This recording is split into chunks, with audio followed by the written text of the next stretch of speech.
I'm Bradley J. Barrett reporting here today at 55 Mifflin Street for the Jaded Patriot Press through the UWW Blogs Independent Study Class Project. We're talking about fear and loathing being Jesse Schworck. Just imagine this. Police come to your church. They put your foot in the door. The practitioner goes to push the door closed, but the cop doesn't want to take his foot from the door. And so this was submitted as evidence to Judge Taylor. She's reviewing this right now. So today we're at 55 Mifflin Street. I'm Bradley J. Burt reporting in Madison, Wisconsin with Jesse Schworck. Let's see what's going on with Jesse. Tell us what's up, Ross, Jesse. What's up, everybody? I'm back over here at the home church, 555 West Mifflin. Conquering the Lion of Judah is remaining unconquered. The church is remaining unconquered. The place is swelling over here. Since our spirit left out here, there's nothing going on. But we're still going on good. We got some recent developments. We went to court about a week or so ago, and we submitted some paperwork now in the appeals court. And we're dealing with a major issue, which is that there's trying to suppress identity. So as it is right now, their plan is to try to suppress the identity of not just me, but in general, trying to suppress the identity of indigenous culture, black indigenous culture, Shemitic indigenous culture. And so those things you see, they're trying to basically trespass on the sacred use of cannabis, and not just cannabis, but general entheogens and sacraments. So my case, though I'm the one bringing the case, it's an issue that is beyond me.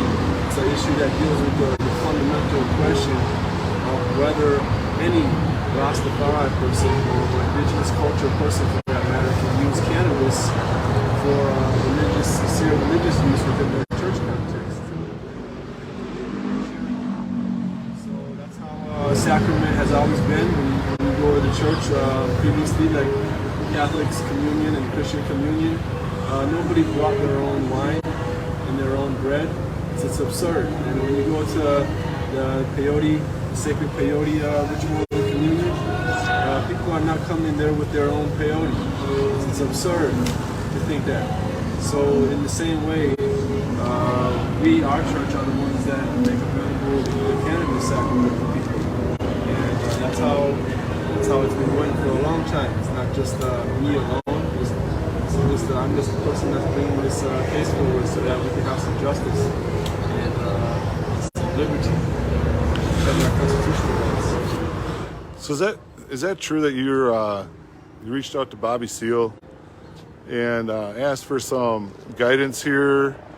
And what has it been like for you, especially with organizations like Madison Normal, where the day of the raid, we go back to the day of the raid and we talk about this, but Alan Robinson was there taking selfies with law enforcement while you were trying to protect an indigenous protection. Why don't you tell us a little bit about what some of the political issues are around your case? Okay, so, I got to be involved here. I got to be involved. I'm working with Brad on this project that we're doing for documentary. He's beginning to explain to me some of the past experiences he's had with not only journalism, but academic and law review. He's currently in Whitewater right now doing the past project on this whole issue. He's already done a law review of Bobby Seale, who was a famous Black Panther, Black Panthers for Defense, what they were called. He was one of the famous Chicago 7 and Chicago 8, which was a political trial in which they tried to gag him and literally stuff things in his mouth and prevented him from speaking. And they prosecuted him without a lawyer, and they wouldn't let him make things.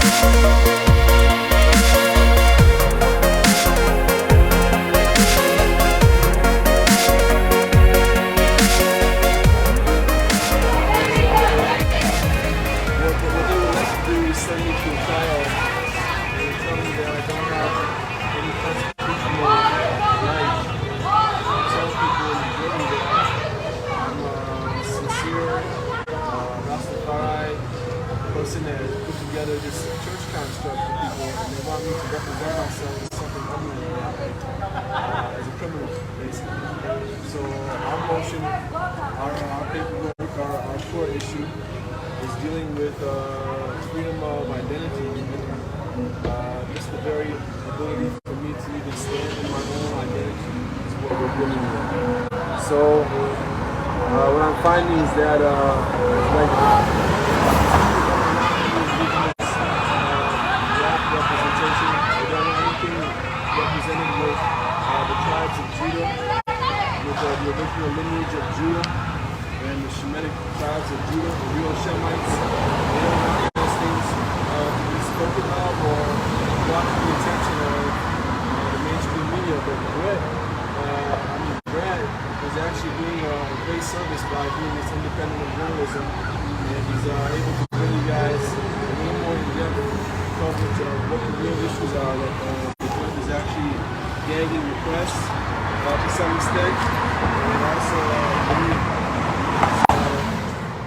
as we move forward, here we are once again celebrating and blessing up the victory as assured for us in our own stopping grounds here at the line of Judah House of Rastafari at 555 Mifflin.